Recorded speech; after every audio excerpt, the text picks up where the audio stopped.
Perkenalkan, nama saya Angelita. Saya ada Juliwati. Dan saya Lena. Kita akan membuat tugas remedial Bahasa Indonesia semester 1 yang akan menceritakan tentang teks LHO, teks anekdot, dan teks hikayat. Selamat menonton. Teks laporan hasil observasi menggunakan bahasa baku dan memiliki beberapa kaidah kebahasaan, yaitu kata benda umum itu menyebut objek atau peristiwa umum. Yang kedua ada kata kerja material itu menunjukkan tindakan nyata. Yang ketiga kata kopula yaitu menjelaskan pengertian atau konsep. Kata penggolongan itu mengelompokkan objek. Kata keadaan itu menggambarkan keadaan atau objek. Kata teknis itu bersifat ilmiah dan berkaitan dengan objek observasi. Ya. Selanjutnya ada teks anekdot. Teks anekdot itu adalah cerita singkat yang lucu, menarik, dan biasanya berisi sindiran atau kritik terhadap suatu kejadian atau orang tertentu. Ceritanya biasanya berdasarkan hal nyata, tapi disampaikan dengan cara yang menghibur supaya pesannya tak terlalu serius.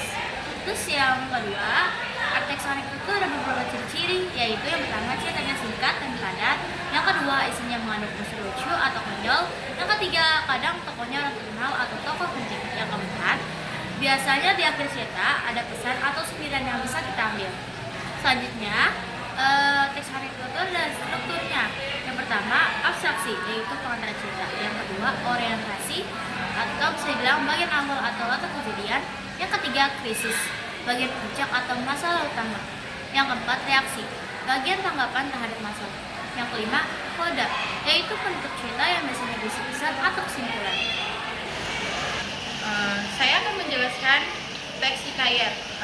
Teks hikayat terdiri dari dua itu.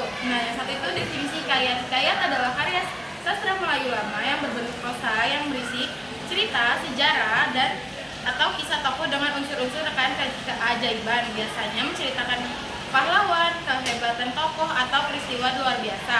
Nah, yang kedua itu ada karakteristik hikayat. Yang pertama itu bersifat rekaan atau imajinatif, cerita tidak logis atau tidak dapat dibuktikan kebenarannya. Yang kedua itu mengandung kemustahilan, banyak hal yang mustahil atau tidak nyata.